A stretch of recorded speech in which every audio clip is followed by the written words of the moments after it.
live. Trent, how you doing? I'm doing pretty good. So what you want to talk about today?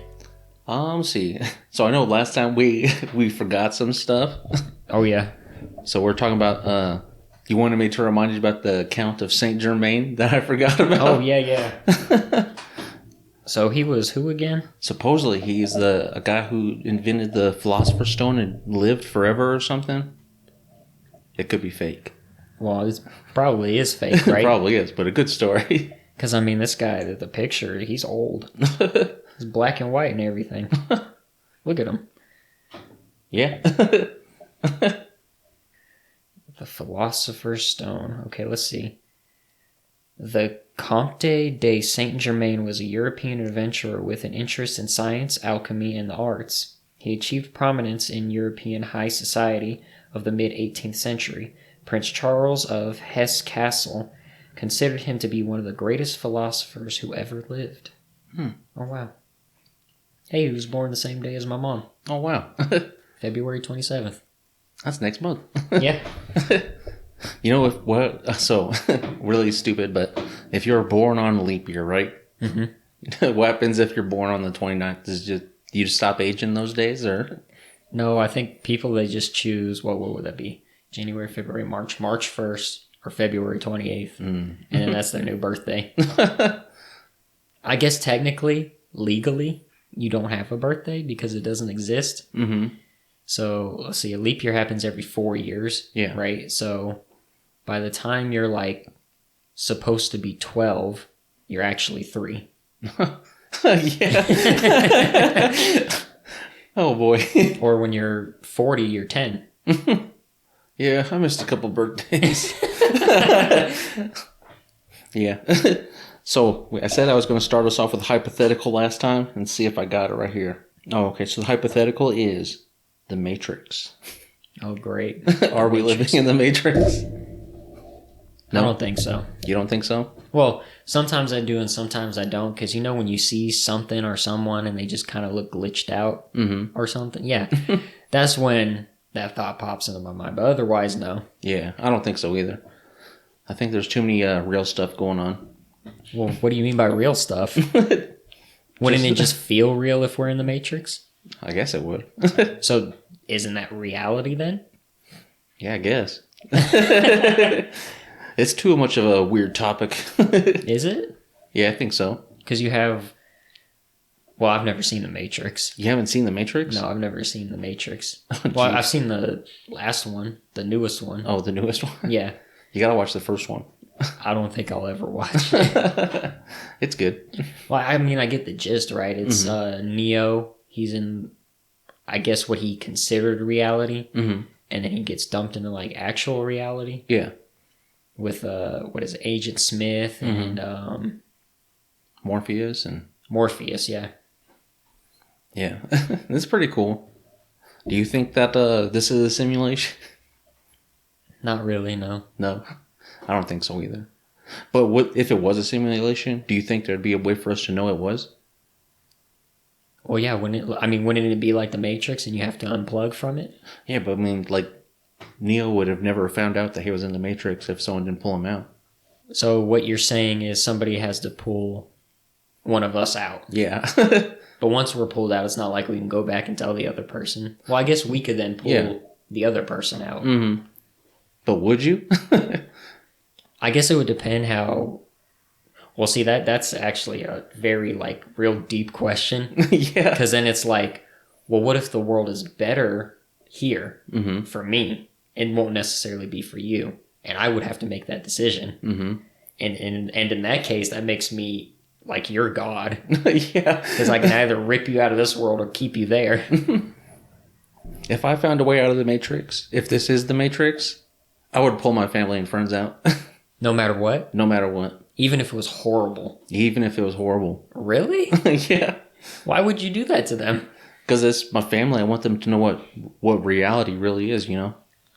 What? Wouldn't you know and just be enough? I mean, yeah, but I want, the people I consider real to be with me. Because couldn't you always just plug back in? I mean, you could, but it's like plugging into a dream or something, right?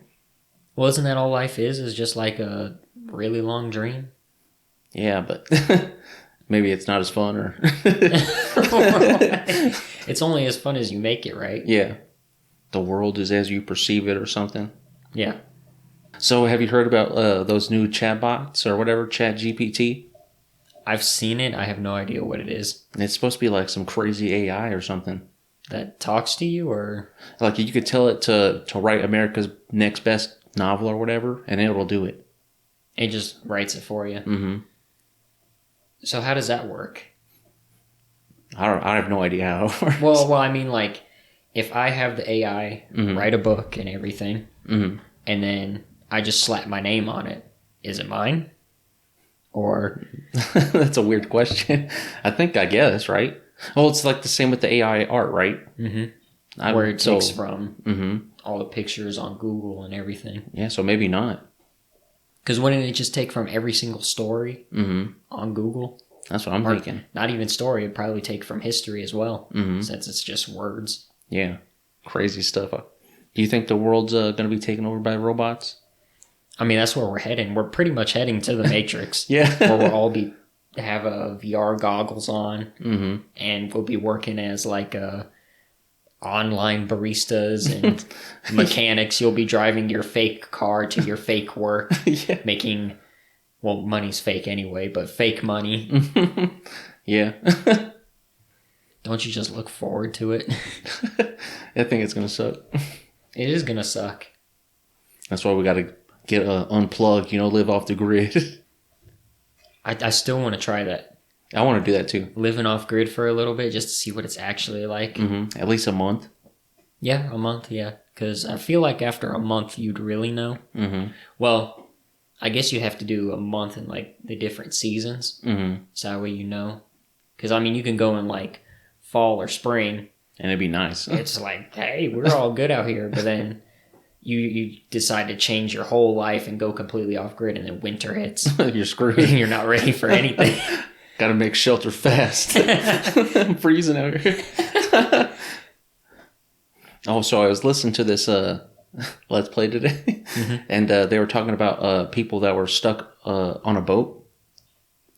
It seemed like it was pretty interesting. Just in the middle of the ocean? Yeah, I guess like these people were on a diving excavation or whatever, like something in Australia or something, and the boat drivers just left them there. What? Yeah, like they forgot them. How do you... What? Yeah, and those people died out there. I'm confused now. They just left. Yeah, I think like they maybe miscounted and they just forgot them there. In the middle of the ocean. In the middle of the ocean. Yeah. So they left the boat in the middle of the ocean and got on rafts and stuff? No, so like there was like a group of people went on a boat to dive somewhere in the middle of the ocean. Mm-hmm. And like all those people that apparently went back on the boat, except for 2 people, and they just left them there in the middle of the ocean. Oh, so they're not even on the boat. I thought they were still on the boat. No, they're not even on the boat. I think I remember seeing something like that. Yeah, I think there's like a movie about it. I want to say I saw something on like National Geographic, like they did a reenactment of it and everything. And they're, of course, they're like in the wetsuits and everything. Mm-hmm. And they would like, for the most part at first, they would both be swimming. Mm-hmm. And then they switched to where the one person would hold the other person and let them relax while the other swam. Mm-hmm. And they would just take turns. Yeah. I think the one that I saw today or heard about was they stayed there because they thought someone was going to come back for them. So did they ever get rescued or anything? No, they didn't get rescued. So they died? Yeah, they died out there. Oh, wow. Could you imagine going like that?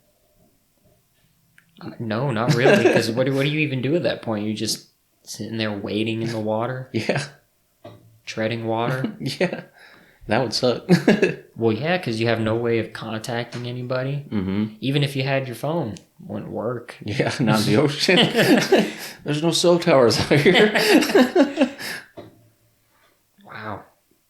Oh, you've heard about the those football players or rugby players or something that got caught in the Andes Mountains? No. No?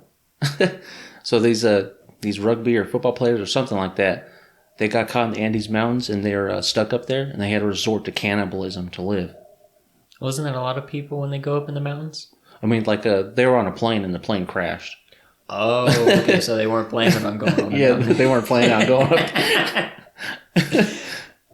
Because see, now I know like it's so easy to climb Mount Everest now that there's just like trash piles up there, which is crazy to think about. Yeah. And they use dead people's bodies as like landmarks. Jeez. I think the famous one is like a guy with a blue jacket or a green jacket. You know, I heard something about that. Like on Everest, they have a dead people like landmarks, but I think it's called like the Rainbow Bridge or something. Is there like a bridge made of people or something? There's like a whole bunch of like people that died, and you could tell they call it the Rainbow Bridge or something because like the different colored jackets or something. Oh, and they're just like all in a line. Yeah. Would you ever do Everest?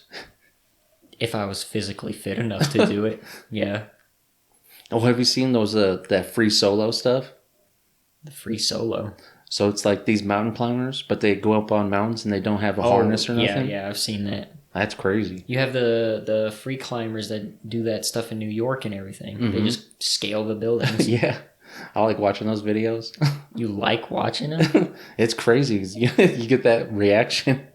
I don't like it. It makes my thinking about it making my hands sweat right now. Yeah.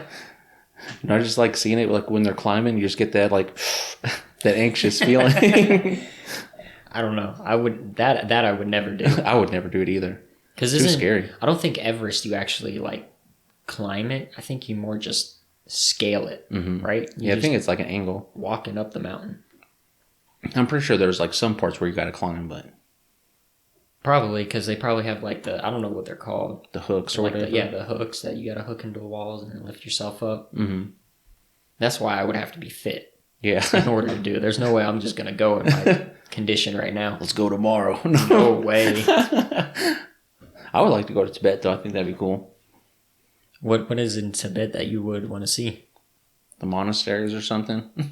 Oh, just the cultural aspect of it. Yeah. Is that the main place you want to go to? Oh no, it's like near the bottom. What's number one? For number one, definitely the UK. Mm-hmm. What is it about the UK? I just think the culture and I like the language. What culture? What language? You mean the English language? Yeah, I like English. Yeah, you know, you got all the history about like the medieval ages and kings, queens, knights. Kings and queens and knights and stuff. I'd like to go to see some museums or something. Well, you could probably go see the castles too and everything while you're there. Mm-hmm. Or even, well, is that in the UK? Stonehenge? Yeah, that's somewhere in England somewhere. Is it? I think it's in or the is south it Ireland?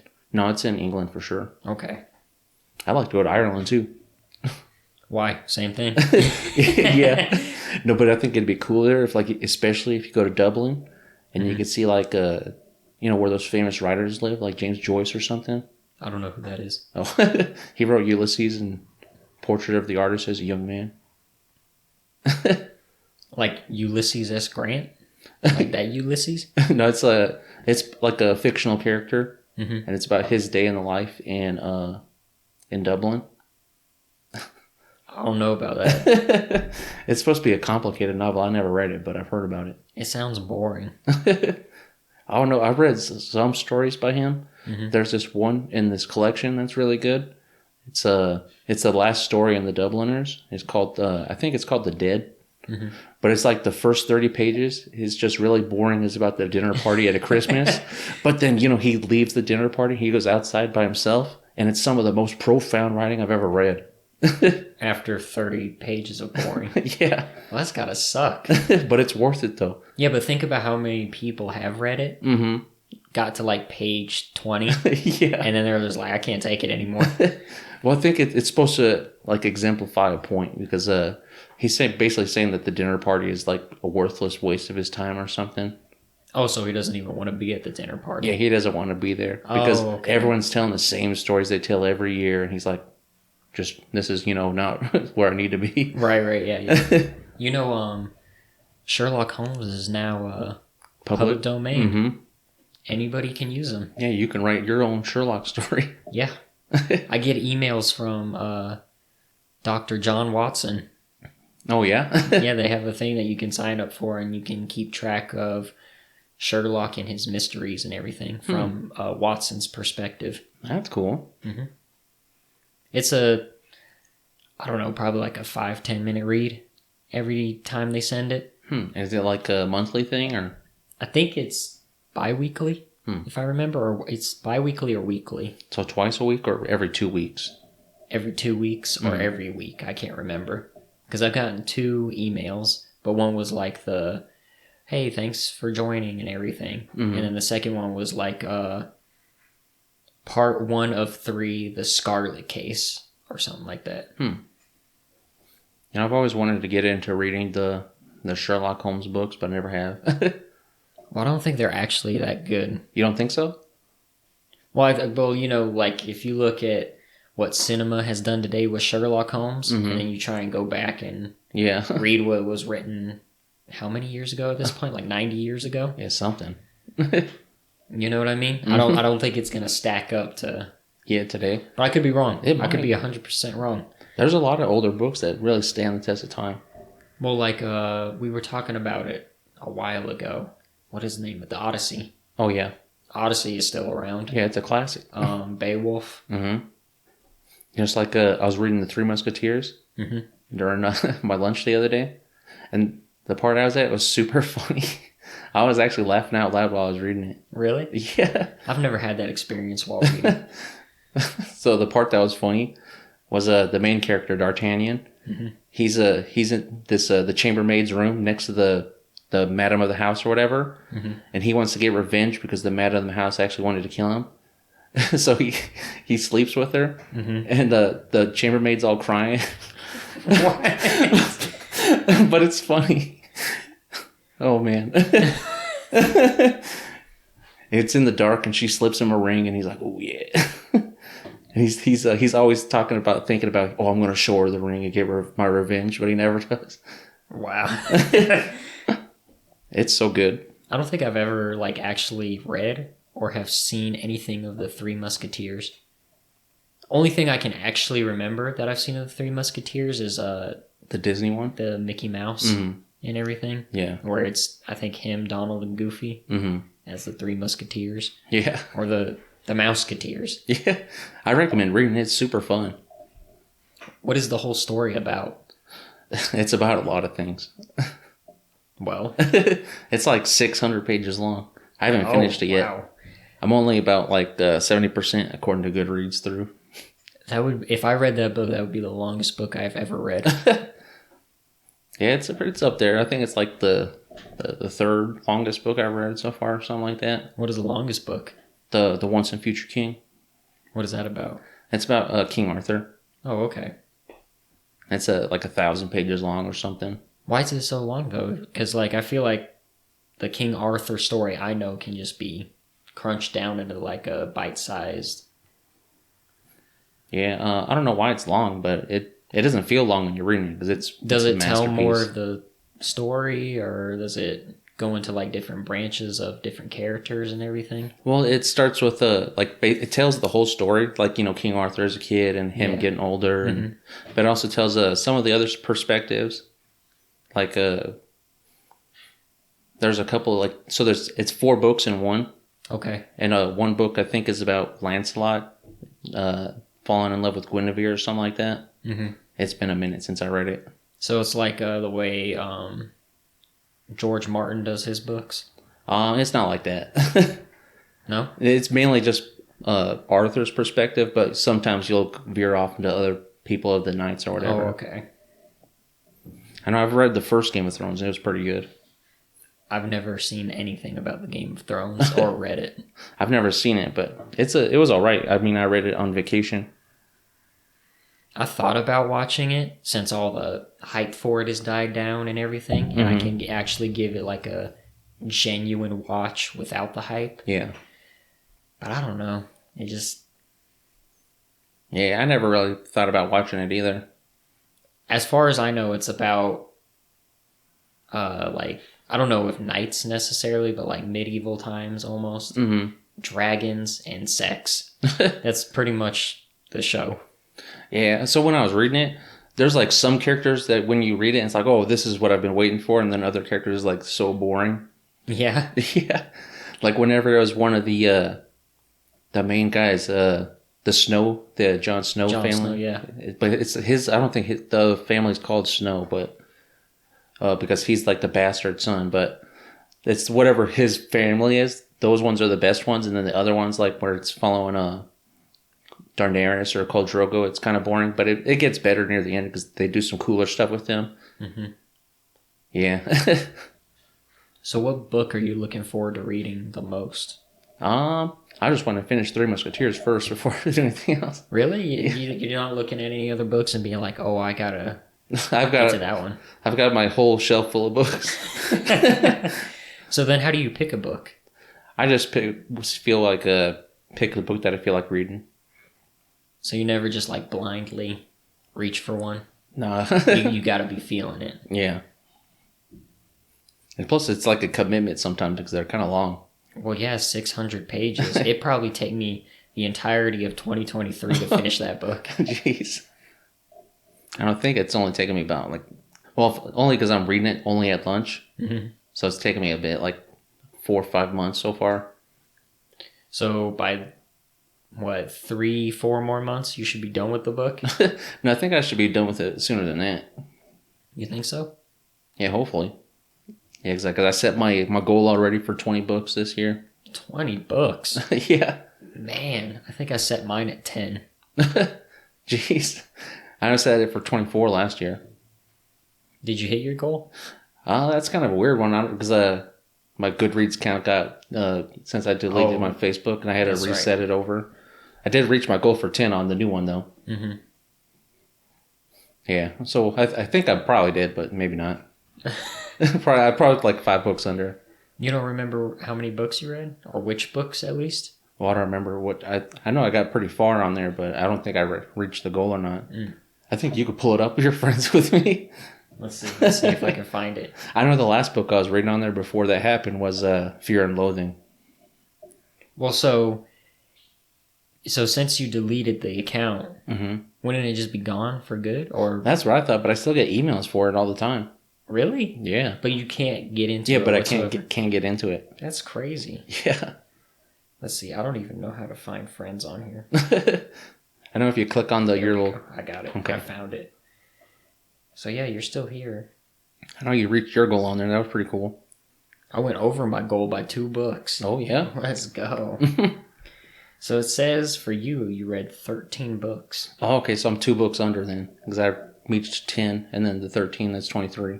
Or just 1, so 24. So it says for a total of pages read, 4,993 pages. Jeez, how do you pull up that information? It's just your in books. Oh wow! So your shortest book was Miss Dalloway by Virginia Woolf. That book sucked. Yeah, yeah. It was so boring. So why'd you keep reading it? Just because I wanted to finish it. And then your longest book was Earthsea, the first 4 books. That was good. It was 691 pages. It's 4 books, though. Wow. You could buy them separate. Your average book length was 384 pages. Wow. You see, it even has all this kind of stuff. So, like, your most shelved book was The Secret History by Donna Tartt. Oh, love that book. Over 1 million people have shelved it. Your least shelved book is The Canterville Ghost. Oh, yeah. The Happy Prince and Other Stone Stories. Mm-hmm. That was okay. 1,000 people have shelved that. I actually bought that book in Oregon while I was with Tony. Yeah? Yeah. It wasn't good? It was okay. It was just kind of mid. Mm. And your average rating for all the books was 4.6. Yeah. You know, I'd never rate anything under 3. Really? Yeah. Why? I just usually don't have like a super bad experience. Mm-hmm. Usually I rate 5 or 3. Nothing in between there. So you've never done like a 4? I've done like a 4 here and there, but not too often. So there's no book you've read that you would give like a 2 or a 1 to? I think there's a couple, but... But you still didn't? No, I think I did. I think it was The Man in the High Castle I gave 2 stars. The Man in the High Level. Let's see. Let me see if I can find it. It was okay, but I just didn't like it. It was kind of... It's alternate history kind of thing. Mm-hmm. Oh, here. Your reading challenge is right here, actually. Oh, yeah? Trent Bowditch reached 13 out of 27 books. Oh, wow. Set for 27. 27. Ambitious. You said... So it's 48% of your goal reached on this account, at least. But you said you read 10 more after this. Yeah. So that puts you at 23. So you were 4 books behind. Dang. And then right under that, it says that I read 7 books. That's pretty good for a beginner. Is it? Yeah. Well, mine were real short books. Like here, let's go to my... I mean, if you set your goal for 5 and you reach 7, that's good. You think so? Mm-hmm. Let's see, my profile. 2020 year in review. Okay, so my pages read were 1,618. 7 books read. The shortest book was The Manual by Epictetus. Mm-hmm. And then the longest book was The New Human Rights Movement by Peter Joseph. Mm-hmm. My average book length was 231 pages. Most shelved was The Meditations by Marcus Aurelius. I want to read that. It's good. You should read it. 615,000 people shelved it. The least shelved was The Samurai by Stephen Turnbull. Only 219 people shelved it. My average rating is a 4. And it says you read 7 out of 5 books. That's pretty good. 40%. Man. I probably could have read more that year, but that Peter Joseph book, it took me months to read that. Yeah. Especially the longer books take time. Oh, they take so much time. Oh, now here's a good question. Do you consider audiobooks books? Yeah. Yeah, I do too. Like, what's the difference? It's the same story. Yeah. Like, if I physically read, what's a book everyone knows? 1984, and you listen to it, sure, it's like a different experience, but you got the exact same story. Yeah. I know some people wouldn't consider it, though. I think that's kind of weird. Did you hear about the controversy with, like, Audible and Amazon and all that kind of stuff? Mm-mm. So, oh shoot, what is his name? He's a really famous fantasy author. He had that Kickstarter. Oh, Brandon Sanderson? Sanderson, yeah. So, he is deciding not to do anything with Audible for his new book that's coming out for the Kickstarter, or series of books. I don't remember what it was. So, he's only going to be on Spotify and Speechify, I think. And he won't allow his books to be on Audible until like a year after and everything. Because, what did he say? It was something like when indie authors go to put their books on Audible and everything, and I think they're like their print books as well. If you're exclusive with Amazon, you get 40% of the profits. But if you're not, you only get 25%.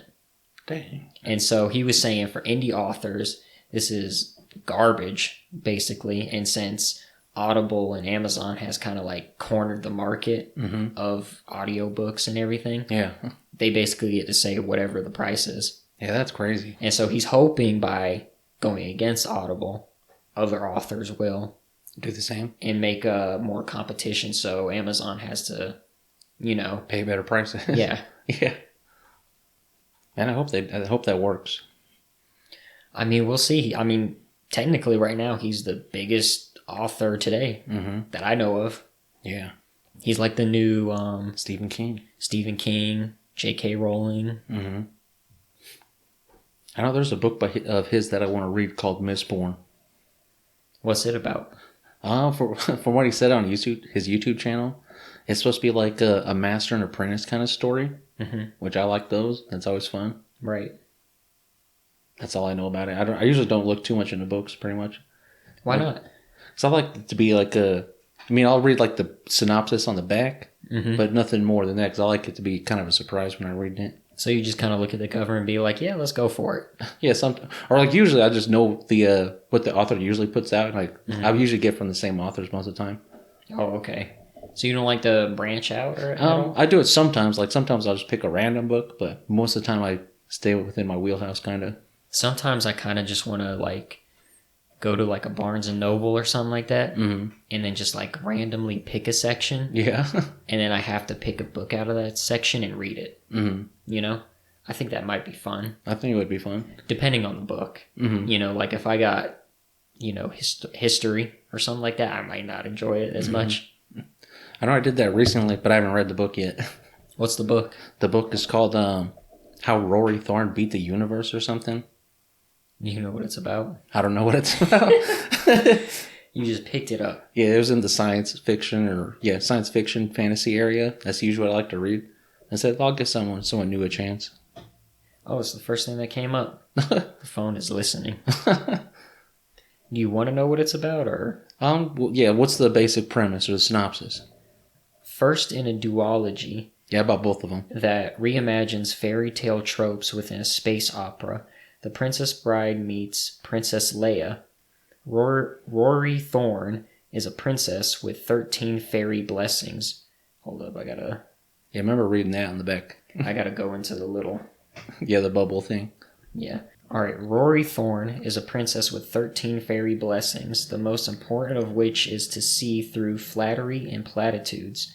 As the eldest daughter, she always imagined she'd inherit her father's throne and govern the interplanetary Thorne Consortium? Consortium. Is that how you pronounce it? I have no idea. It's the last word in the first paragraph. Oh, consortium? Consortium. I don't know what it means, but I know that's how it's pronounced. Then her father is assassinated. Her mother gives birth to a son, and Rory is betrothed to be the prince of a distant world. When Rory arrives in her new home, she uncovers a treacherous plot to unseat her newly betrothed and usurp his throne. An unscrupulous minister has conspired to name himself regent to the minor and somewhat foolish prince. With only her wits and a small team of allies, Rory must outmaneuver the regent and rescue the prince. That sounds pretty interesting. Sounds weird to me. And Rory is such a hard name to say. I like the name Rory. You do? Mm-hmm. Like, while I was reading that, I had to think about Rory. I do have some stuff on my list here. Mm-hmm. Okay. So one of the first things that comes up on here is corporate cities. Have you heard about those? No. Oh, man. So I guess like Google's buying cities and other companies are buying cities. And basically you'll have to live and work in that city. Well, I have heard of where like Amazon, Walmart, Google is another one of them. Mm-hmm.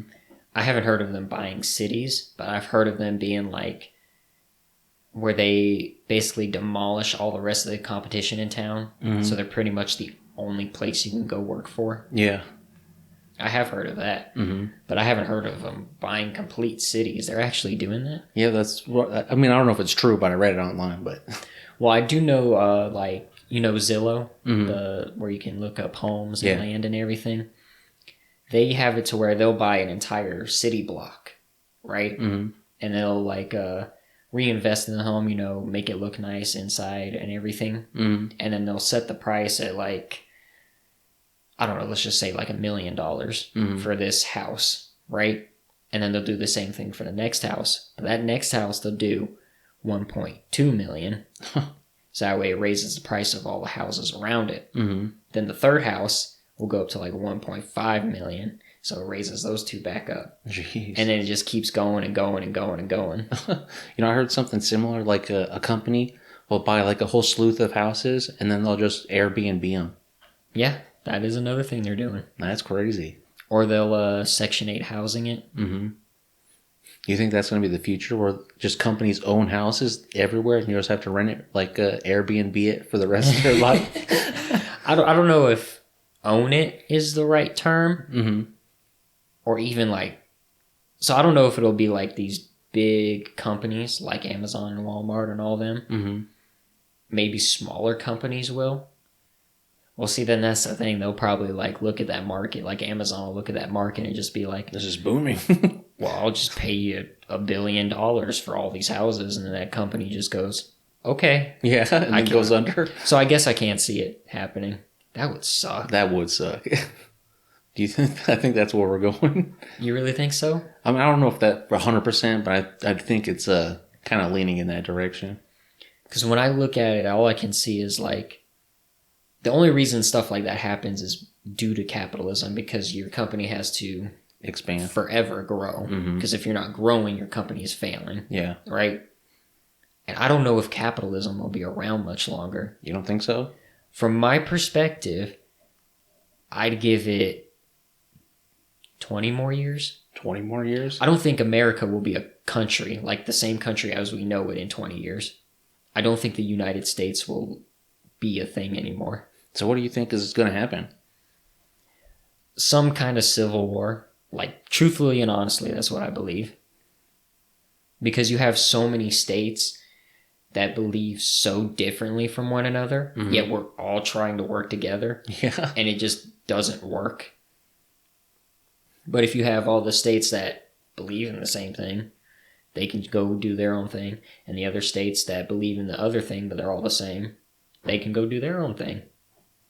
Yeah. And it'd probably work out a lot better than what we have. Yeah. The only way I can see it staying together is, like, because the people who are in charge of everything in the United States, from president, Congress, Senate, all that kind of stuff, they want us to fight each other. Yeah. So that way they can just keep doing whatever they're doing, making millions of dollars. So the other people can sell you the solution. Yeah, pretty much.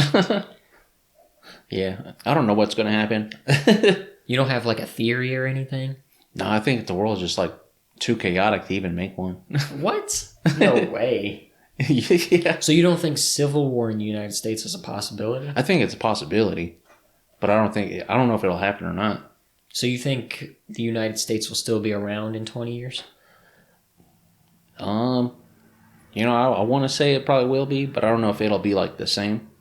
Well, it won't be the same because, nothing ever stays the same. I'm just saying, is the United States going to stay as one country, or will it turn into 2 or 3 or 4 or 5 or? I think it'll like a face value. It'll be one country, but I don't think internally it will be. So you mean like it is right now? Yeah, pretty much. Like we're all under the same like federal laws and everything. But then once you go inside another state, it's just like free game. Yeah, you don't even know the laws anymore. Yeah, that's what I think it's going to be more of the same. That sucks. Yeah, it does. So let's see what else I got here. Okay, so this is a cool one. So the concept of time and unknowable things. So do you think the person who discovered time went mad? Well, who discovered time? I don't know. I think like if you had to discover something like that, you would have to go mad.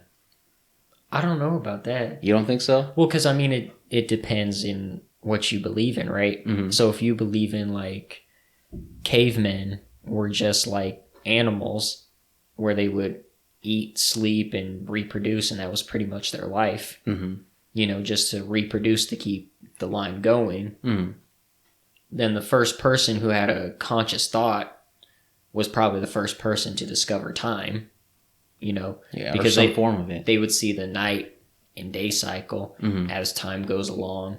The sun goes down, the moon comes up. Yeah. So I don't think they would go mad. You don't think so? I don't think so. Unless there's like some overall creator or maybe creators where he was given to create something, he decided to create time, then maybe he probably went mad. Yeah. I was thinking more like the guy who invented like hours and minutes kind of guy. Who? I mean, do we know? I don't know if we know or not. Yeah, check it. Man. Who invented time? Yeah, see, I wrote here, I think that time was an unknowable being. The measurement of time began with the invention of sundials in ancient Egypt, sometime prior to 1500 BC. However, the time Egyptians measured was not the same as the time today's clocks measure. For the Egyptians, and indeed for the further 3 millennia, the basic unit of time was the period of daylight. So they invented like the sundial and sun goes up, so sun goes down, moon comes up, moon comes down. Yeah. That was their time. Okay, so who invented hours? Yeah, I guess. It sounds like a stupid question. Yeah. Our 24-hour day comes from the ancient Egyptians who divided daytime into 10 hours they measured with devices such as shadow clocks and added a twilight hour at the beginning and another one at the end of the day, says Lam. Lam is who they're quoting. Nighttime was divided in 12 hours based on the observation of the stars. So I guess it was the Egyptians also. Oh, jeez. I guess we just didn't think hard about it. We just said... That's weird. Let's see. So this question is, who invented hours of the day? Hipparchus, whose work primarily took place between 147 and 127 BC, proposed dividing the day into 24 equinoctial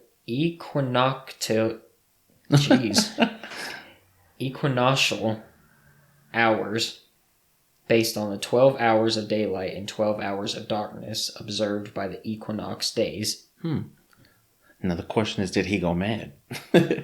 Let's learn something about it. I doubt it at this point. So Hipparchus was an astronomer. Hipparchus was a Greek astronomer, geographer, and mathematician. He's considered to be the founder of trigonometry, but is most famous for his incidental discovery of the precession of the equinoxes. Hipparchus was born in... See, I never know how to pronounce this. Nicaea? Oh, I don't know. Nicaea? Nicaea, Bithynia, and probably died on the island of Rhodes in Greece. Sounds like a sane man. Let's see. Death. How did he die?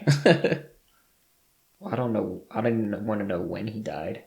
You know, I think it's kind of weird how we can think we know, but we actually never, we could never know, right? What do you mean by that? Like how they died, if was it just like conjecture or? Well, I think sometimes it's, they have actual documentation of how they died. And then other times it's, they have a scientist or someone look at it. So if they got hit to the head, oh, he probably got hit by a blunt object. Yeah. Man, I just want to know how he died. Maybe he didn't. Well, it says right here he did. He was 70 years old when he died. Oh. Maybe he found the Philosopher's Stone. You know what's crazy? I look at stuff like this. So he was born in 190 BC, died in 120 BC, making him 70 years old, right? But then you go back 80 years ago from our time. That would be 1940 or something like that, right? 1942? Yeah. Yeah. So those people, they didn't live as long as we do now. I think the average age was 70 or something back then. But then you go, another 40 years, 1900, it's even less. Yeah. How are these people living to 70 back then? That's beyond me. I know they bathed.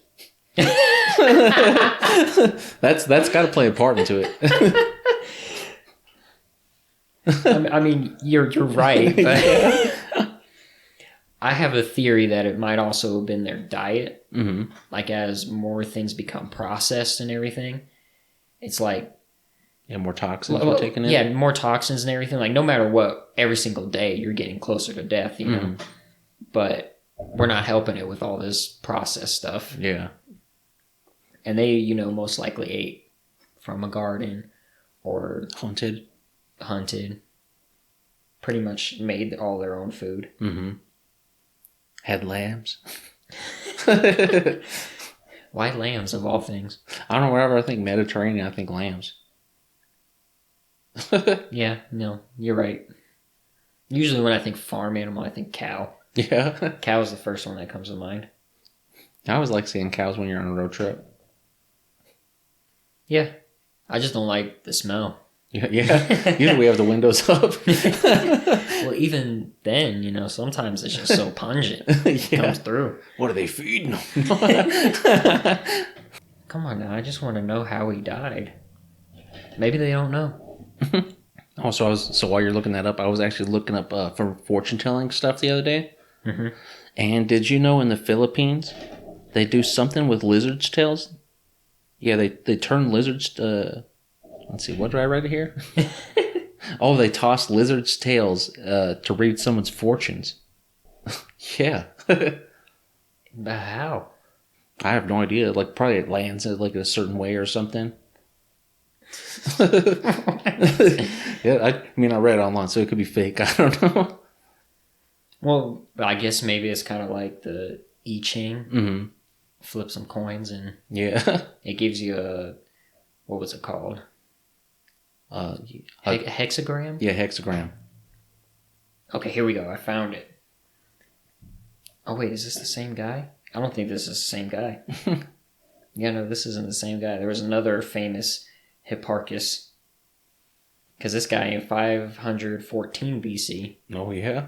So 400 years before him. Hipparchus was assassinated by Tyranidas and Harmodius and Aristogiton. This was apparently a personal dispute. Probably about the invention of time. Isn't that crazy? Like, way back then, you could just kill somebody. Mm-hmm. I mean, you could do that now. Yeah, but now people care. It's like back then they didn't care. You don't think so? Well, you just think about, like, how many people you just see just get assassinated. Mm-hmm. Like Julius Caesar. Yeah. Like, every time I've heard of Julius Caesar being killed, Mm-hmm. he was technically assassinated, I guess, Mm-hmm. right? Yeah, backstabbed or something? Yeah. They just talk about it like, yeah, it happened. Mm-hmm. What are you going to do about it? Yeah. But nowadays, you kill somebody, it's like, oh my goodness, how could someone ever do something like that? Well, that's also because, like, the news, they want to get a reaction out of you. Well, yeah. You don't think they wanted a reaction back then? I mean, I don't think they had, like, the news like we have now. Well, of course not. Yeah. You know, I could find out what's happening in Japan Mm-hmm. right this second. Yeah. And of course, they couldn't find out what was happening 5 minutes down the road. Yeah. Did you hear about what happened on New Year's in New York? No. The machete guy? Machete guy? Yeah, so as the ball was dropping, some guy just ran up into the crowd with a machete and started cutting people. What? Yeah.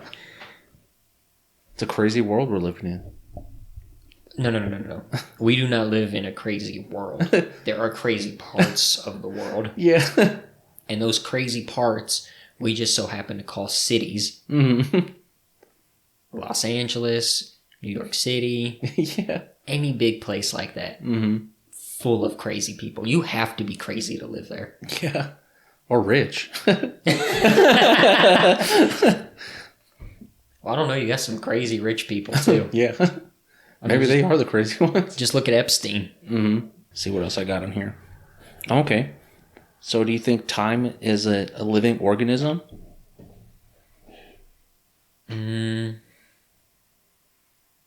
Well, if it is, that means everything is a living organism. Mm-hmm. I guess, in a way, it is. Because for every single person, time will end. Mm-hmm. And so, therefore, it dies with them, but not for everybody else. So the way I was thinking about it is that, like, time is like an animal, and the thing it eats is like our energy, like our time. Mm-hmm. And so, like, once we die, time still lives because it's eating other people's time life or time energy or whatever. And it's almost like what's the word for it? It basically just reproduces by itself. Mm-hmm. Well, I think it's the only one of its kind. Yeah, but if it's alive, it has to die. Yeah, I guess. Unless it's like a bacteria or something. What? You know? Don't they just reproduce as well? Yeah, but I think there's like an amoeba or something. An amoeba that doesn't die? Yeah, right? I don't know. I've never heard of an amoeba that doesn't die. Or like what's the? I know there's got to be some creature that lives forever. The only one I do know of is a lobster. Oh yeah. I think a lobster is immortal. Oh, and like a jellyfish, right? I don't know about a jellyfish. While some animals, given the right circumstances, could be considered immortal, lobsters are not among them. Oh, I was wrong. Like many other decapod, 10-footed crustaceans, lobsters continue to grow throughout their lives. What does that have to do with death? I don't know. So, I'll just look up immortal animals. Yeah, I guess. I think jellyfish is one. Immortal jellyfish is the first thing that popped up. The immortal jellyfish, Turritopsis torni. To date, there's only one species that has been called biologically immortal, which it's that jellyfish. And then it's got, let's see, Turritopsis. Oh, is it just the same jellyfish again? It has like 4 different things listed. I think axolotl is one. Really? I don't know for sure, but I think so. I don't know if you can cut any of their lips off and they grow back. Well, that doesn't mean they're immortal. We get cut and their skin grows back. Yeah. No, axolotls are not immortal. They're cool. They're able to regenerate lost limbs and organs, and this can sometimes confuse people who associate regenerative abilities with immortality. See creatures like hydras, but axolotls won't live forever. So maybe time is like a jellyfish. Well, how does jellyfish reproduce? I don't know. Time to figure out. Throughout their life cycle, jellyfish take on 2 different body forms, medusa and polyps. Polyps can reproduce asexually by budding, while medusa spawn eggs and sperm to reproduce sexually. Wow. That's a bit crazy to reproduce asexually like that. So time is just an asexual polyp jellyfish. Yeah. So do you think there's other time jellyfishes out there? Well, if there's a multiverse where, every single possible thing that could happen is happening, then yeah. But now, do they reproduce with each other? Oh, I don't when know. they become what did it say, Medusa? Yeah, or the Hydra or something? Medusa? I think it was Medusa. Yeah, I think so too. When they become a Medusa, do they reproduce with another timeline to create a whole new timeline? Maybe that's where the Mandela effect comes in. I don't think the Mandela effect exists. You don't think so? No. I just think people forget stuff or they remember stuff the wrong way. I think so. And it's just like, I know one of the real famous ones is, The of course, Berenstain Bears? Yeah, Mandela and the Berenstain Bears. Mm-hmm. People just forget over time how it's spelled. And they see, a certain way how other things are spelled so much that they just, it's spelled that way. That's what I think. I don't think it's anything.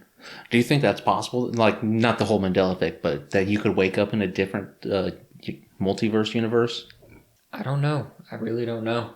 I mean, if we live in the Matrix, we could. Well, yeah, you just unplug and plug into something back, Oh, that'd be crazy, like two matrices.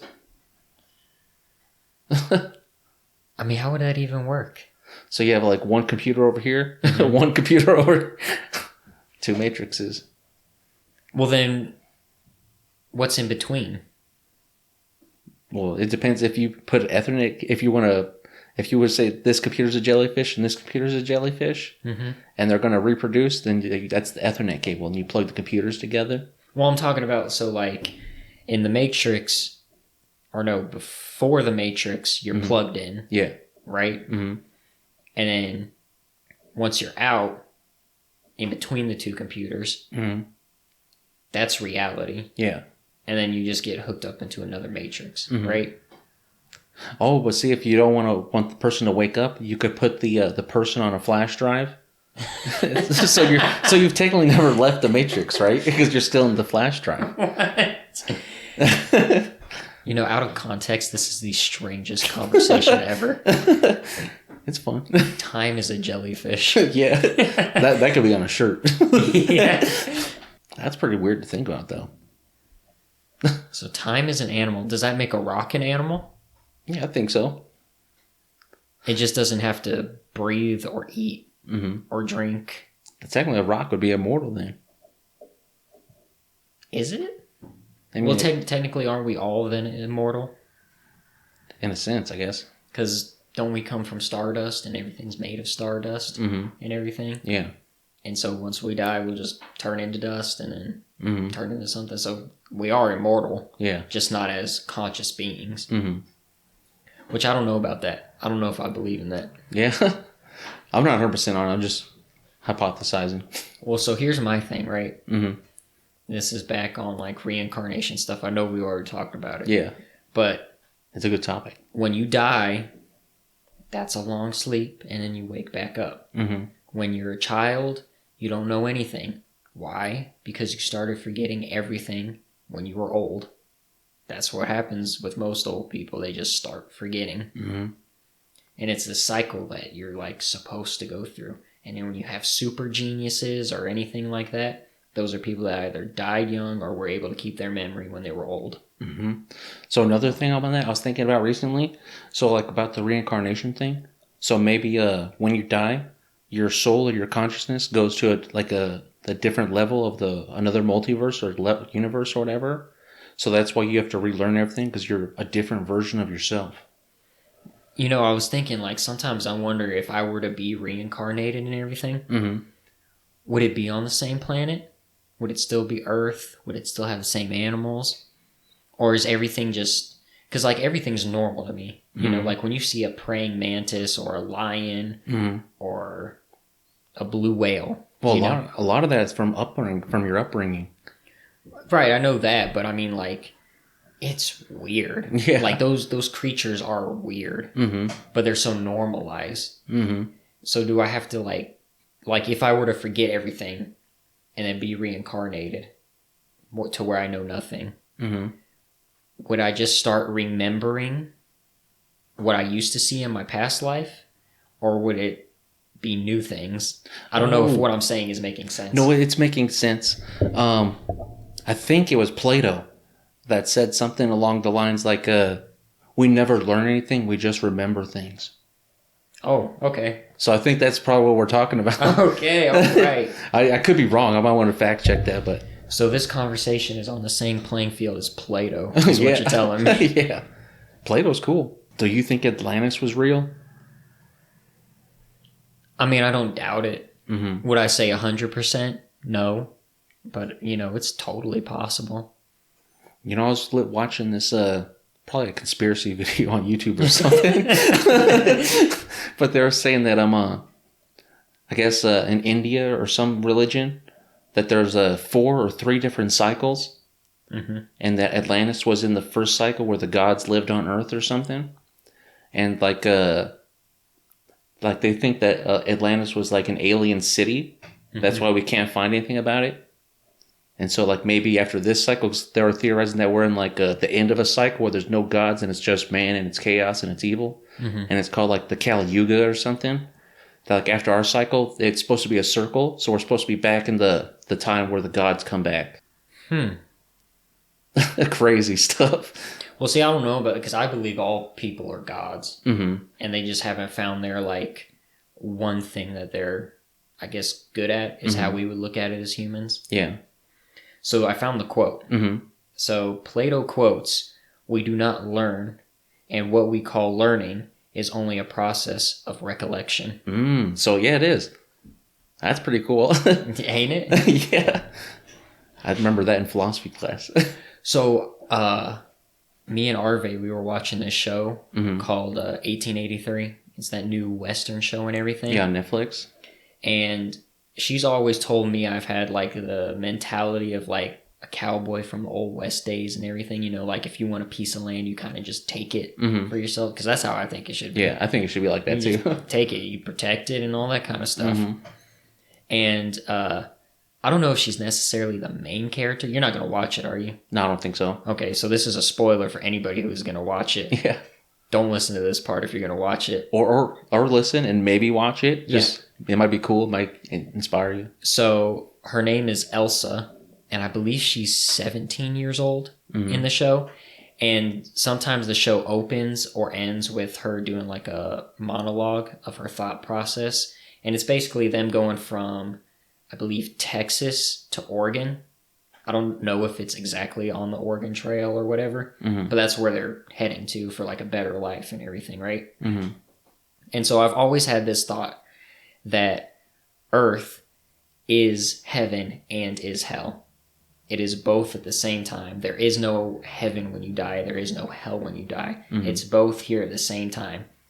And she pretty much said the exact same thing on the show. Yeah. And that is the first time I have heard anybody say the same thing as me. I think that sounds like a Buddha quote almost.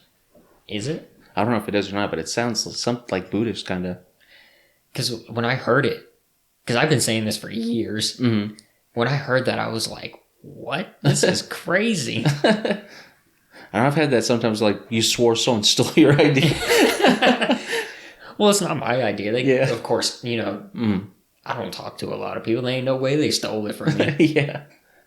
Maybe it's like people just grab ideas out of, like, the universal consciousness or something. I don't remember who said it, but they said something along the lines of, ideas are nothing but gifts from the universe.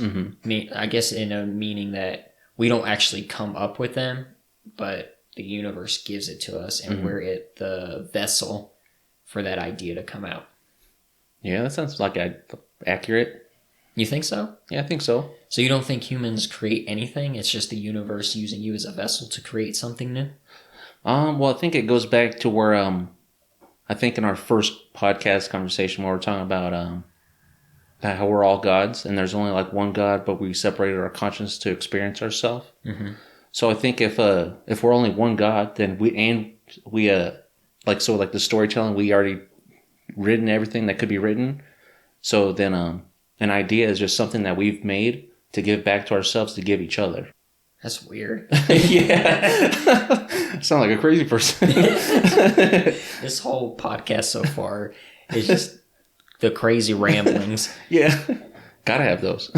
Oh, they're great. I love them. Yeah, me too. Let's see what else I got in here. Okay, so generation loss. Have you heard of that? No, I have not.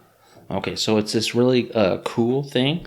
So duplication and the loss of the original. So like the example I saw the other day was if you have a tape recorder and a song and you use the tape recorder to record that song and you keep recording over it and over it, like the song is there, but it's like totally different and it's like all warbly. Well, so yeah, that's also like a VHS tape. The more you play the VHS tape, the weaker the film gets. Yeah. Yeah, so it's just like that. So like the generation loss is like at the beginning it's something super clear, but down the pipeline the original idea gets forgotten. Yeah. Yeah. I mean, it's like what is his name? I can't remember his name, but he's from the band Twisted Sister. Oh, the long hair guy? The blonde haired dude or something. Yeah. And people are using the song We're Not Gonna Take It. I don't know if that's the name of the actual song. But you know which one I'm talking about. And I guess the people that are using it nowadays are the exact people that the song is written about to be against. Yeah. So. That's like when Donald Trump was doing his rallying or whatever. He was playing a song and a band told him to stop. It did that happen? Yeah. I don't remember what band. I think it was Rolling Stones or something. They're like, stop using our song. So the thing about that generation loss is like, what do you think the original idea was and like that we're missing or something? Are we missing it? I mean, we have to be technically, right? Well, yeah, because we're not the creator. Yeah. I wonder who was like the first human or whatever.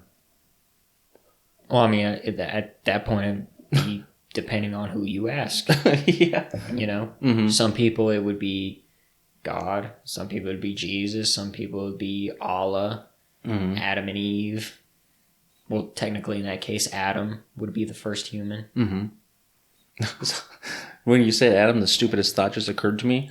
So it kind of ties in together. But Adam, so what if we actually spelled his name wrong? What if his name was supposed to be A-T-O-N? I was thinking the same thing. I was thinking of the primordial soup. Yeah. Mine, the brain length here is perfect. I was thinking the exact same thing. As soon as I said atom, I thought ATOM. Yeah. And not ADAM. So what if that's the generation loss thing? Like, so maybe aliens came to the planet. They're like the gods. Mm-hmm. And they put the perfect atom in the primordial soup, which they called Eve or something. Mm-hmm. And that was that made the animal that in the lake that came out made us. Well, Eve comes from Adam in the story. Oh. Yeah, if I remember right, Adam removes one of his ribs. I remember that part. And that turns into Eve. I didn't know about that. If I remember right. Yeah, I remember the rib part, but I didn't know. And then, of course, you have God tells them not to eat from the forbidden tree of knowledge. Yeah. And then the snake, which is sin or Satan or whatever, talks to Eve. And then she eats the apple. And then, I guess... chaos ensues. God damns us forever. Yeah. I wonder if it's okay. So, if you were given the chance to eat that apple, would you? I gotta say I would. Really? Yeah. I gotta know what this forbidden knowledge is. Well, I mean, I guess the forbidden knowledge is just chaos, right? Oh, I have no idea. Well, I mean, think about it. He doesn't want you to eat it. Mm-hmm. And he's like, basically your ruler. Yeah, but so what is God hiding? Himself, in a way. Oh, so he doesn't want us to know about him? Well, that's the whole reason why we have different... Well, if you believe in God and everything, that's the whole reason why we have different languages and everything. Yeah, the Tower of Babel. Yeah. Mm-hmm. Which is funny, now that I think about it. Because you know how you have people who will just babble on and on and on and on? Yeah. Tower of Babel? That's funny. So I think there was another story about the Tower of Babel. Like if you climbed all the way to the top, you could see God or talk to God. Yeah, you would meet God. That's what they believed back then. Mm-hmm. And then God had to... destroy the tower. And then create different languages so that way we wouldn't communicate with each other. Dang. That's kind of weird. It's very weird. Yeah. So maybe God is an alien. I mean, it's making kind of sense right now. In what way? And so, like, an alien, he doesn't want us... if God was an alien, he wouldn't want us to know about him because then we would try to copy him and steal his technology or maybe wage war with him or... But isn't that the whole point of the Bible? Is to be like him? Yeah, in theory, right? I mean, that's what I always thought. Yeah. Because you always want to be God-like, Christ-like, love thy neighbor and all that stuff. So that would make Jesus an alien, though, too. Well, wouldn't it just make us all aliens at that point? I mean, that's what some people think. Because if we came from either Jesus or God or whatever kind of God, and if he is an alien... then aren't we just aliens? Like, if we are reproduced from him, we're aliens. But if we're not, then we're just humans. Like, if you, like, I don't know how to put it. Like, if you make, like, a sculpture, just because you're human and you made it does not make it human. Yeah. You know? Mm-hmm. But since he created us, we're human and he's alien? That's kind of weird. We would have to be aliens, yeah. So I think that does explain like the divide, right? Because like we're the only animal on the planet that's, like we are. Well, that we know of. Yeah, that we know of. Except for some animals like apes are building tools now. There's a video of an orangutan fishing, which is crazy. Yeah. Like he actually catches the fish, puts them right next to him, saves them for later. And the AI thing, we're creating another thing that's kind of like us. So does that make us the aliens of yesteryear today? Well, I guess in our sense, it would be alien. Because technically the term alien is just like, we don't understand it. Yeah, but it's just like the God dilemma we brought up about. So if we're creating it, and that would make since we're making it, it wouldn't be alien, right? Or... See, I don't know, man. It's super weird. Well, here's the thing, right? When you spell alien, Alien, you get rid of the L, you get rid of the EN, and you have AI. Yeah. I like that. And some people are thinking that the robots they're making are conscious, right? Well, Aren't they kinda with some of them? Yeah, some of them. The ones that are able to, like, you ask them a question and they answer back through a procedurally generated AI source. Yeah. You know? It's super weird. I think, honestly, we should stop Yeah. all the AI trying to create robots. Sure, it's cool now, but where is it going? So this is kind of like feeling in what I was talking about earlier about the Indian cycle thing, about the Yuga cycle or whatever. So we're, in theory, some people theorize that we're in the dark times, the Kali Yuga, the worst timeline. And so the way we get out of it is by finding a new god, or the old god returns. So maybe that's what we're doing, is by building AI, we're building tomorrow's god. Which would be us, right? Because we're creating it. If we have control of it, though. But if we don't, it has like its own power to do whatever it wants. Well, then there will never be another god, right? Yeah, because I mean, they'll be their god and they'll build the world in their image by getting rid of us. But wouldn't that just be another dark time? Well, for us, but not for them, right? Well, see, that's the thing. I don't know. I mean, for them, it'd be good. Like, let's get rid of the insects. I don't know. That's strange. It is strange to think about. Or maybe the Atlanteans will come back. You think that'll happen? I don't know. I doubt it, but it'd be cool. It'd be a development. I mean, some space city just crash landing on Earth. All right, we're back, boys. Well, I mean, there are some people that do believe that there's like an alien society that lives underwater or in Antarctica and everything, and they'd have like some kind of technology where they're able to pull energy from the Earth, kind of like how we do with solar power. Like there's some kind of power that we don't know how to control yet that the Earth gives off. I've seen something saying that aliens that live underwater use the water itself as a power source. And that's why we have a water crisis. Yeah. Well, I think they'd be using salt water, right? I mean, who knows? They don't care. I mean, we have it to where we can desalinate the water. I think that's what we're going to have to do. Well, then that creates a bigger problem, right? Because then we're just pumping all this salt out of the water, and then we're not going to have all this salt. And humans can only consume so much salt before we just die. Yeah. Well, they'll have to dump it somewhere. The poison grounds. So does that mean like kind of like how we have what's the word for it? Where we go dump all our trash. Yeah, the dump. What is it called? They call it landfill? Something. A landfill. Are we just going to have a salt fill? Yeah, probably. I've always wondered, like, this is a theory I have, right? So what if, like, thousands and thousands of years from now, where, like, every single person we know has been gone for at least 1,000 years? Yeah.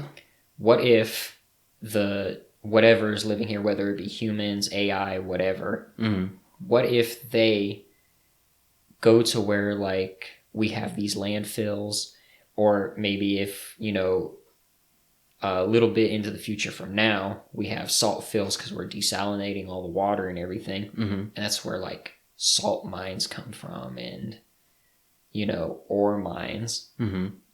Could be. It's just all compacted down eventually, and through years and years of just being underground, it turns back into its original form. That's possible. I think if we desalinate the water and the salt, I think that salt's kind of poisonous, I think. Is it? Like, no plants will grow there for sure. Well, yeah, no plants will go where any salt is. But also, like, I think I heard recently, I don't know if it's true or not, but, Salt Lake and Salt Lake City, that they have to, like, take the salt out of there because, or pour water on top of the salt because the salt's poisonous to humans or something. What? That's what I heard. I don't know if it's true or not. What? In Salt Lake? Yeah. So, like, if that were to run out, there's just poisonous salt below there. So it doesn't show me the whole thing, but I think we can get the gist of it from this little paragraph. Most alarming, the air surrounding Salt Lake City would occasionally turn poisonous. The lake bed contains high levels of arsenic, and then it says more of such and such and such and such. So there's arsenic down there. that you have to pour water on top of your breath poison. That's scary. Mm-hmm. It makes me wonder with like is it Death Valley that has that like salt field, that giant salt field you can go walk around in? Yeah, I think so.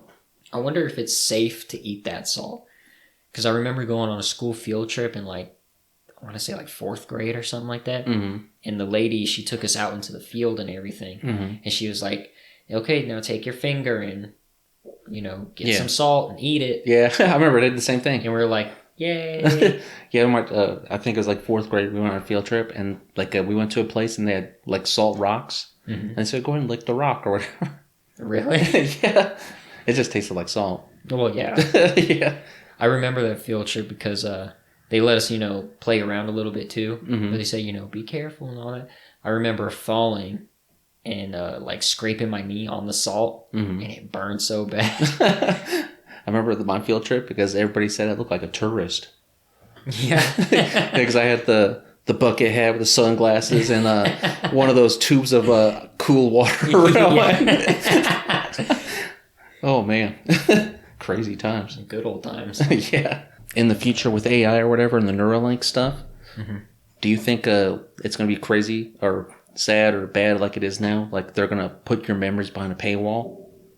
They were talking about this the other day on this podcast I was listening to. That would not surprise me whatsoever. They're trying to put everything behind a paywall nowadays.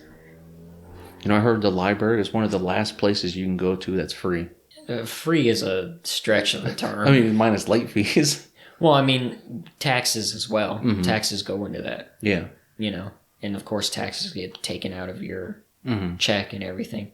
So, sure, it technically feels free. Yeah. But it's not. I mean, if you're homeless, it's free, right? And you don't pay taxes? Yeah. And you can go there? Yeah, at that point, yeah. Mm-hmm. Well, technically anywhere is free if you're homeless, I guess. Yeah. What about the like mean architecture they put it in for homeless people so they can't sleep on benches? Yeah, that's kind of strange to me. Yeah, I mean, if you can't provide them with a house, you can't take the only place they got. I think it's Louisiana or Mississippi or something like that just passed a bill that any homeless person sleeping or, just pretty much caught on public land mm-hmm. can now be arrested. Wow. That's crazy. Mm-hmm. Like, where are they supposed to go? So now they can't be on private land and they can't be on public land. Man, rich people just hate homeless people. Well, I mean, that's how you make more slaves. Yeah. I think that's where everyone's going to be like that. I mean, once AI takes our jobs, everyone's going to be homeless, right? Well, I guess it depends on how far into the future you're thinking, I'm thinking maybe 30 years. Because if you pay off a house and everything, mm-hmm. and all you have left is like electric bill, a water bill, and all that kind of stuff, mm-hmm. you can pretty much stay in your house, I would think, right? I mean, if you could. Or they'd have to put like some sort of government subsidy for the people, right? I mean, they don't have to. They can just treat us all like peasants like they did back in the day.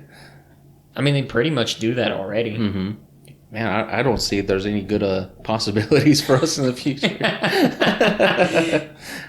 Well, I mean, that just means you got to find a get-rich-quick scheme, Yeah, fire. Fire? It's financial independence, retire early. Oh, okay. I was thinking that you were going to, like, invent fire or something like that. Let's see what else I got on here. Okay, corridors of the future, lack of opportunity. Does the future really exist? Yeah, the future exists. I would agree. At the time, I said, I feel that it does sometimes, but a lot of the time, it hasn't even decided itself yet. Oh, so you're saying like it's already like predetermined. Mm-hmm. So if time is like an animal and we're living in it or whatever, back to the jellyfish concept. That's a tough one. Because I do truly believe our lives are predetermined. You do? Uh-huh. Everything happens for a reason. Mm-hmm. I feel like it's a little bit of like a predetermination and a little bit of just free will in here and there. I really don't think there's any free will. How come? I mean, how is there? Like, sure, right now I could buy a plane ticket to anywhere in the world and go there. Mm-hmm. But that was probably predetermined anyway. Yeah. Like, I was probably going to do that anyway. there's a good chance I'll go to some random country someday. Mm-hmm. Probably already predetermined. Yeah. You know? That brings up the Minority Report problem. What is that? So in the future, in this movie, Minority Report, there's these people called precogs, right? Mm-hmm. And they say that everything in the future is predetermined, and they can see everything that's going to happen. Mm-hmm. But then one of them has a mistake, right? They see a future that doesn't happen, and they try to chase a guy, an innocent man, and they catch him, but he gets away or something like that. So it's kind of like another Matrix kind of like movie? It's not like the Matrix, but it's kind of just like life in the future. I don't understand the point of the precogs, though. They're just like oracles or something. They see everything that's going to happen, supposedly. Oh, okay. But so they're not supposed to see humans. One of them walks in there and they see that person, so it forces them to have a memory of that person that doesn't happen. Oh. Yeah. So I think that's like a part of the predetermination thing. So you think there is free will? I think there's at least a little bit. Where, though? I mean... I think in just like spontaneous moments, there's a little spark of free will. See, I don't think there is such a thing as spontaneous. Like, when you're forced with a decision, right? And you have to choose one or the other. Mm-hmm. Whatever you pick is the only free will that you get, and then you follow the path that is predetermined. Yeah, I don't think so about that either. You don't? Well, think about it. Like, with most things that you choose on Mm-hmm. is usually normal, mundane things, right? Mm-hmm. Food, drink, what time you're going to go to sleep, what you're going to watch and everything. Mm-hmm. In ways, everything's already been predetermined for you.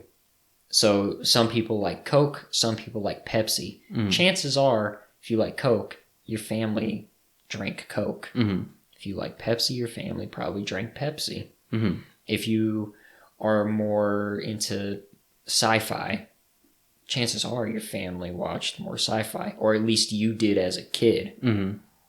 Yeah. Maybe that's the only time free will actually exists is when you're a kid, because it pretty much dictates every single thing in your life. And then what your parents did before you dictates everything in your life. Yeah, it makes sense. But I think there's got to be a little more free will.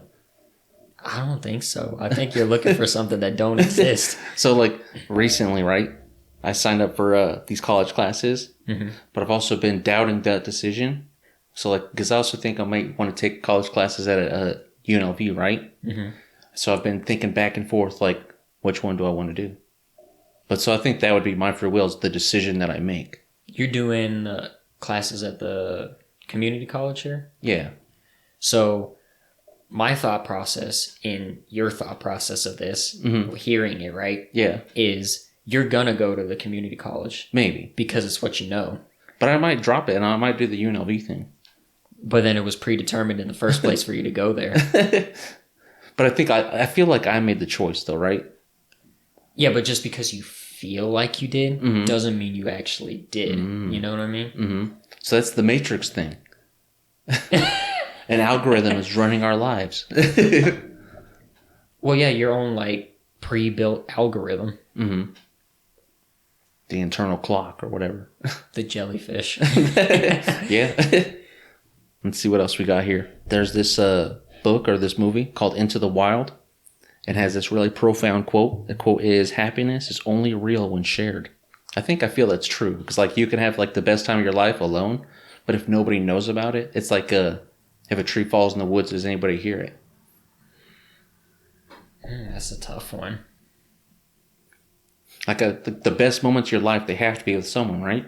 I don't necessarily know if they have to be with someone, but I feel like you have to at least tell someone. Yeah. So like you validate it, right? Yeah. That also reminds me of this thing I was thinking about the other day. Is so if you're alone and you're having a good time, right? But you're not really learning anything about yourself, because I think you can only learn about yourself through others. Yeah. That's pretty weird, though. I think that's just the social aspect of people.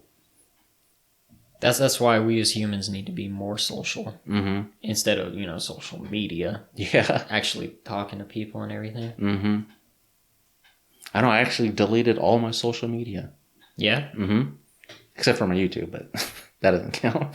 Not really. I mean, you don't comment or anything, right? No. Yeah, so it don't count. I just watch videos on there. Yeah.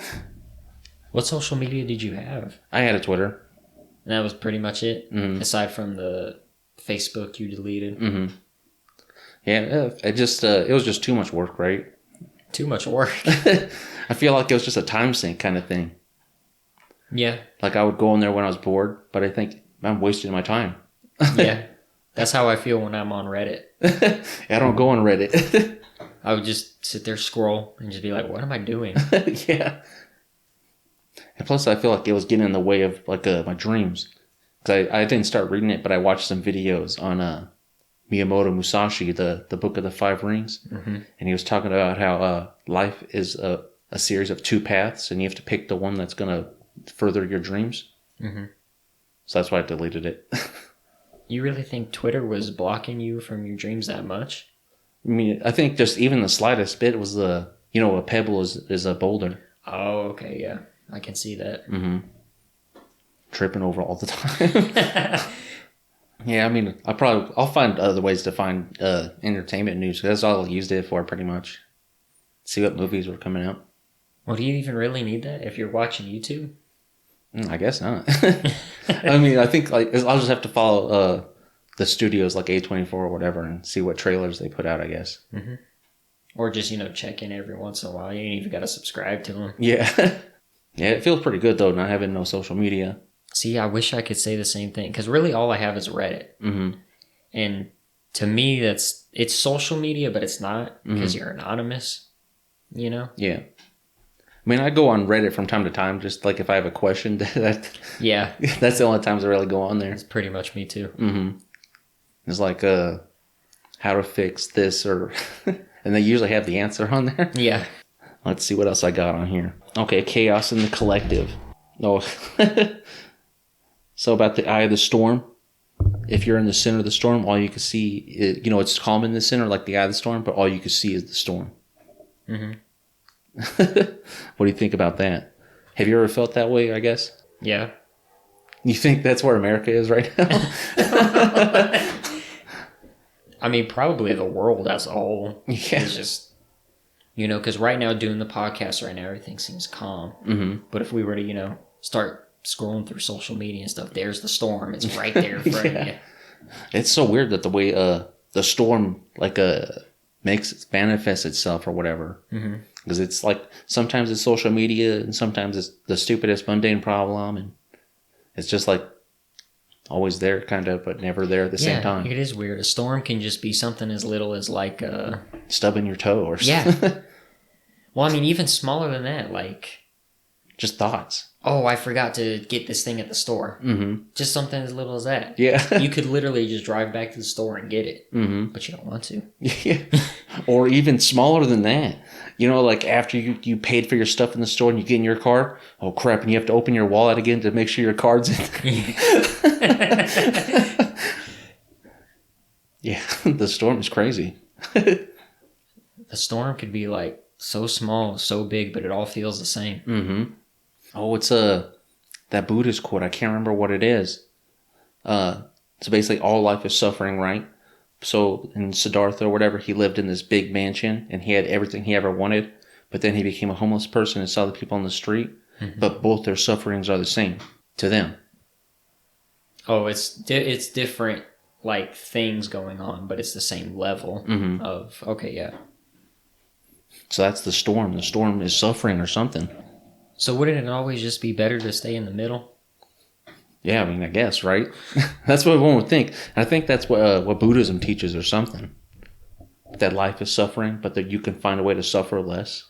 Yeah, so that is Buddhism. Mm-hmm. And so that's pretty much, that is pretty much what I was saying earlier, where earth is heaven and hell. Yeah. And the suffering less would be your heaven, and the pure suffering would just be hell. Yeah. I feel like we, as Western Americans or whatever, that we live in both, but like we fluctuate. Yeah. I think we should try to find a way to find that middle ground. I don't know if there is ever a middle ground, even for Buddhists. Not even nirvana or whatever? See, I mean, of course I don't know because I'm not a Buddhist. I'm not a Buddhist either. But the way I see it is you can only have so little things going on in your life. You pretty much have to have nothing going on in your life. But then if you have nothing, then, those stressors come up anyway. Unless you like live in a monastery or something. Yeah, but they're kind of like indoctrinated into that. Mm-hmm. Like you have some guys that live in the monastery have never seen a woman. Yeah, I wouldn't be able to live with that. Well, that's because you know of it. Yeah. You know what they look like and everything like that. So, in another way, the monastery would be like the Garden of Eden, and the world outside would be the forbidden knowledge. Yeah, and then once you get a taste... you don't want to put it away. That's it. Yeah, so maybe that's our problem, maybe. So we're supposed to live like monks is what you're telling me. I mean, maybe that's the way we're supposed to live, but that's not the way we're going to live. Let's see what else I got written on here. Okay, so is loneliness ideal? The weird thing about loneliness is that you would think it would be great for creation, and sometimes it is, but other times not so much. And I put this quote on there. I don't remember who said it, but it says, "No man is an island entire of itself. Every man is a piece of the continent, a part of the main. Oh, if a clod be washed away by the sea, Europe is the less." I don't remember who wrote that quote, but it was a pretty prominent quote when I was thinking at the time. So, I truly believe that, you don't have to go through loneliness, but I think you have to go through like rough patches in life. Mm-hmm. To have like the really, really good ones. Yeah. Like the reason why some people are successful in life is because they had really bad times. Mm-hmm. Yeah, I could feel that. I guess it just depends on how you handle it, work your way out of that situation and everything. Mm-hmm. Do you think loneliness is ideal for creation though? Yes and no. Because like in loneliness, yeah, if you don't have any distractions or anything, you're either going to create or destroy. But destruction is a form of creation. Yeah, but it's not necessarily good creation. Yeah. But creation comes from working with other people. Like I could not have this conversation right now without you. Yeah. It'd be impossible. Or I'd sound like a really, really crazy man. Oh, you know what? I think just when you're talking right there, it made me think for a second. Like, so if destruction is a form of creation, right? Maybe they're destroying something so that someone else will notice, so that they could have someone come to them, so they don't have to be lonely. Well, yeah, that's the whole point of that. Yeah, kind of stuff. It just came to me though. You never thought about that before? I just figured like people want to destroy something. No, like the reason people are like alcoholics or drug addicts or anything is because they want to escape, but then they also want, everyone wants to be loved and everything like that. That's their love. That's their replacement for it if it's not there. But then people are willing to give it to them, and they can't tell the difference. Yeah. Oh, you're trying to take the drug away from me, which is my love. Why would you take love away from me? Oh, but I see. But they're blinded by the thing. Yeah. That's pretty crazy. I think we have to find like a way to let people know that like we care about them, Besides like hey, I care about that kind of. You know what I mean? Well, that's why you're supposed to show it. But how do you show it? Like if they don't want to see it? I guess you can't be too forward with it. Yeah, I think so. Like if you go to a drug addict and you just keep telling them you have to stop doing heroin. You have to stop doing heroin. Why would I stop doing heroin? It makes me feel good. I love it. It loves me kind of situation. So you have to find a way to be the heroin. For them, kind of, in a way. That's going to be weird. You have to replace their love. Is it even possible, though? I mean, it has to be because there's people that, they're sober. They're sober for like 15 years off of drugs, whatever that drug may be. That's crazy. They found something to replace that drug with. Mm-hmm. Which is another thing. Everything is a drug. Yeah. Literally everything. Like Terrence McKenna says, we addict to everything. Mm-hmm. Every single hobby you have, that's a drug. Yep. Got to get that hit. Mm-hmm. Whether it's playing video games or watching YouTube or whatever. Biking. Mm-hmm. Being a car enthusiast. Mm-hmm. Making dioramas. Whatever. Yeah. It's all a drug. That's crazy. Like sometimes when people are thinking about that and like their hobbies are them, do you think that would be the case or no? I think it is to an extent, but Are them as in... Are you your hobbies? Yeah. Yeah, probably to an extent. Mm-hmm. Like, it's not everything you are. Yeah. But it's something you enjoy and you want to share with others. Mm-hmm. So, of course, like, if you're very knowledgeable in that certain sector, people are always going to come to you because they know you're going to know. Yeah. It's almost kind of like with YouTube and everything, how I've been trying to learn Photoshop, DaVinci Resolve, Adobe After Effects and everything. Mm-hmm. There's some people online, I'm pretty sure they're just known as like the Photoshop guy. Yeah. You know? Mm-hmm. And that is technically a part of him. Not entirely him, but that's a part of him. That's so crazy. I mean, I guess it's not, but the way like people see each other in that way, you know? Like if someone becomes that one thing and that's all people see him as. Well, that's because that's usually all they show. Yeah. You know? Because you're not showing everything to everybody all the time. Mm-hmm. That'd be weird if we did, though. That would be unhealthy, I think. I think so, too. Well, let's see what else we got written on here. Okay. The lonely epidemic. Tech and the creation of distance. It's easy to exist in a vacuum, but we need more. We need others to see ourselves. So yeah, that's I think technology could be the thing that's distancing people. I mean, you're with social media and stuff, and well, it's the funny thing, right? It's the give and take of it all. Mm-hmm. It was supposed to bring everybody closer in the world, but in ways it's just created echo chambers that pushes them apart. Mm-hmm. So I think we have to find some way to remedy that, but we'd have to get rid of it. Yeah. I mean, that's literally the only way. There is no other way. I think that's actually the plot to Metal Gear Solid. What? Yeah, I think the plot of Metal Gear Solid is to censor the internet. Is it? I've never played it. I've never played either, but I watched like this video on it, and I think that's what they were saying pretty much. It seems pretty crazy if that's what it is. Isn't that the one with Snake? Mm-hmm. So he's trying to censor the internet, or he's trying to stop him from censoring the internet? No, he's trying to censor the internet because I guess the freedom of information is too vast, and it's making people weird or something, or distancing people or something. Or maybe governments are controlling the information and it's unhealthy or something. Something beyond those lines. Well, it's all unhealthy. Yeah. Ever since the 24-hour news cycle happened, it's just gone downhill. Yeah.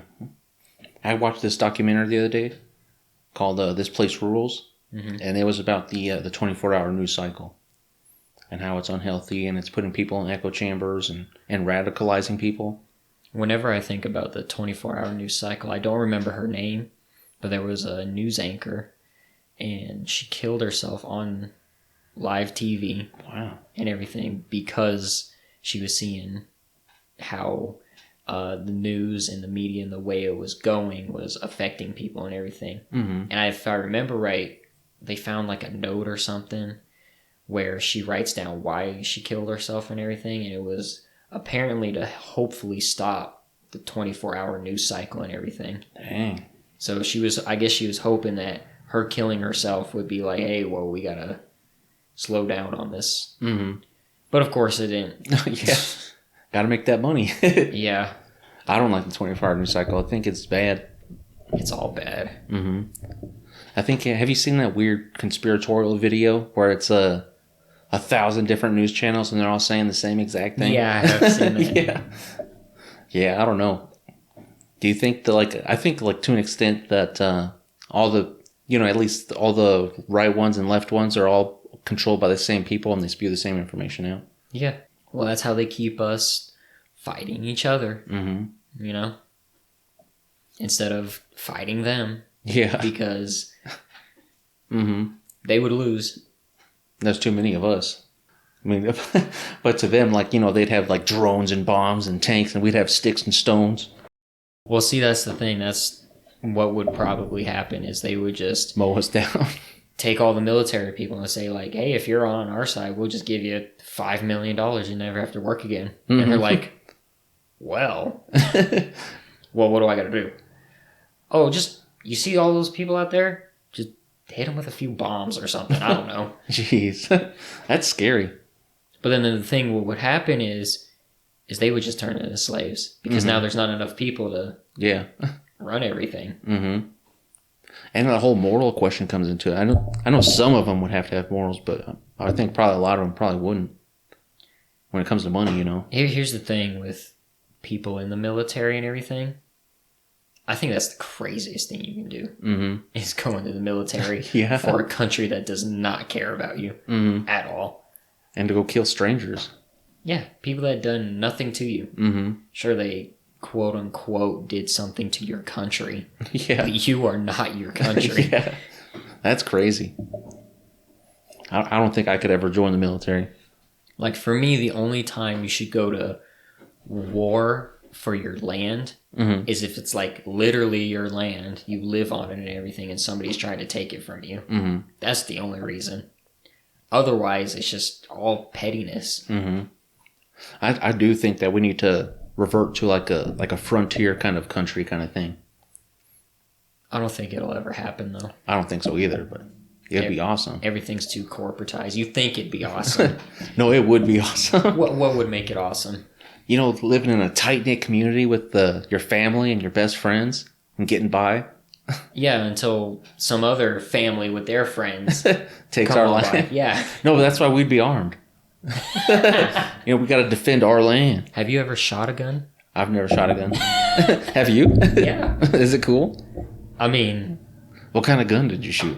So I have shot a shotgun, a pistol. Don't ask me what kind of pistol.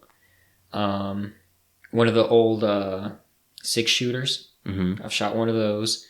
I've shot an AK-47. And I think that's everything. Wow. So you have some experience. Well, my friend Johnny, he took me out shooting first. Mm-hmm. And he was the one with the AK-47. And he had you know what tannerite is? Mm-mm. It's basically like an explosive. So when something hits it at a high velocity, it explodes. But otherwise, it won't explode. Mm-hmm. So when you shoot it, it goes... It's like those the dragon tail bullets or whatever. I don't know what a dragon tail bullet is. So back in the day, I used to watch this YouTube channel called FPS Russia. And this guy, he would had like it's like a special bullet, but it leaves like a trail of fire as it's being blown out of the cartridge or whatever. I wonder if that's like the same thing as like the fire spit ones. Yeah, maybe. What they're called. I think so, maybe. And they're just called different things. Mm-hmm.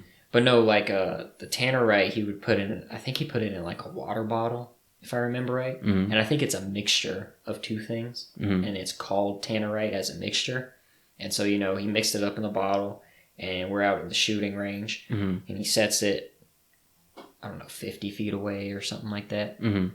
And then, pew, I shot it and like fireworks. I wouldn't say like fireworks. It's more of just like a pew. An explosion? Dirt goes everywhere. You hear it bang. It was fun. Don't get me wrong. I'd do it again. Yeah. Easily.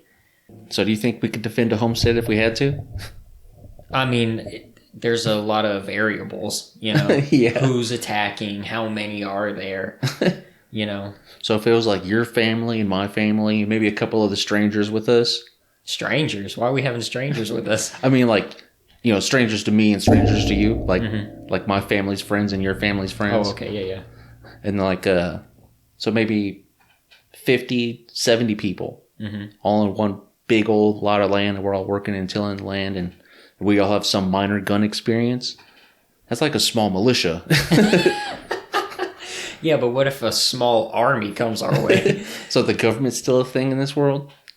I don't know, is it? I don't know. You're the one creating it. I mean, in this scenario, I'm picturing like just another family group. Yeah, like I'm in this scenario, I'm thinking America's dead, all the countries are dead, and this is just everybody's a homesteader.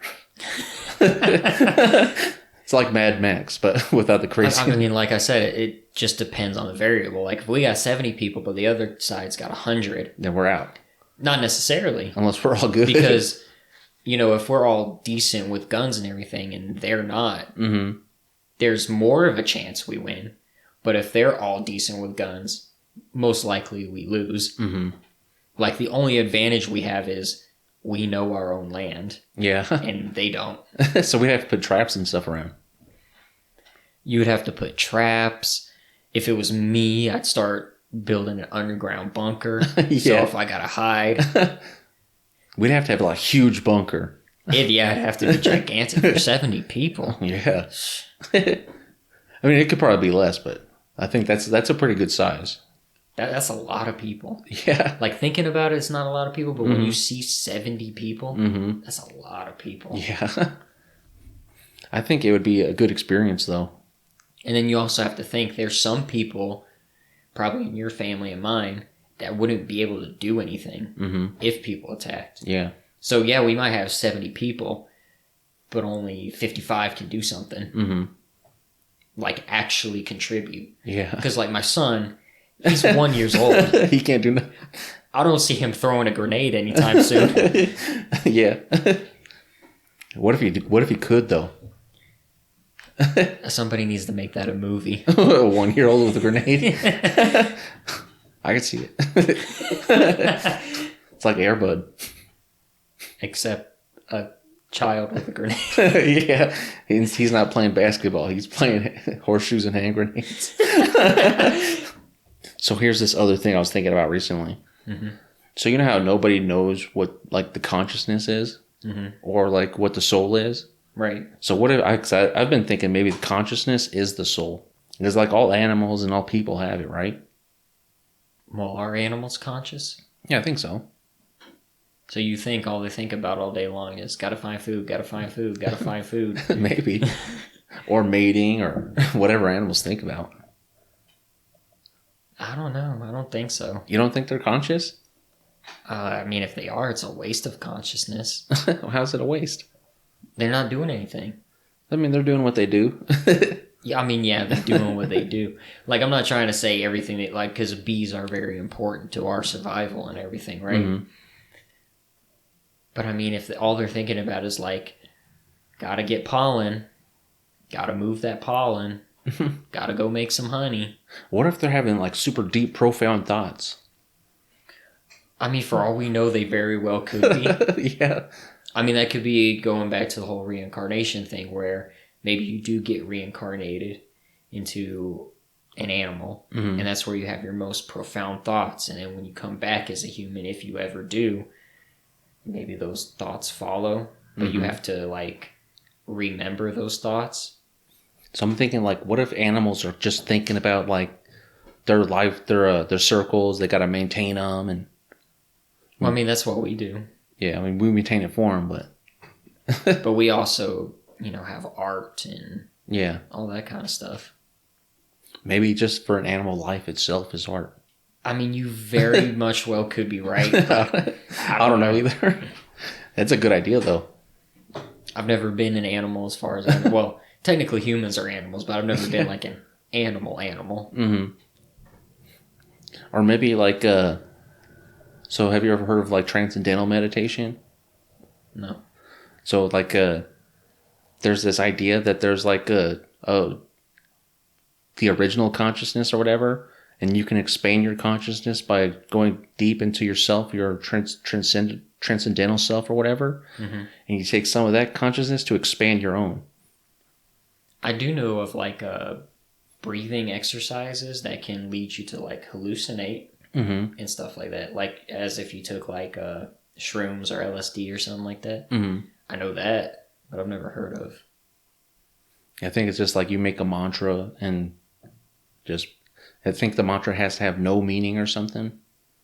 We still got to do that meditation thing. Yeah. For a month. I didn't do it yet. I didn't do it either. I got to work on it. So how about this? We'll say this month, today's the 8th as of this recording, And so February 8th, or maybe we should say the 9th, February 9th is when we would end. So that way we can start tomorrow fresh, January 9th. Okay. And 10 minutes a day? I can try 10 minutes, but I mean, we'll see. Okay. And we'll journal it? Yeah, we can journal it. I'll write down, whatever thoughts I have and everything. Yeah. So what do you think? We'll end it here? Yeah, that sounds good. All right. Well, thank you for doing the podcast again. Yeah, no problem. I like coming on here. I love doing it. I mean, we talk about crazy stuff. Jellyfish time. Yeah, jellyfish time creatures. All right, well, until next time. Next time.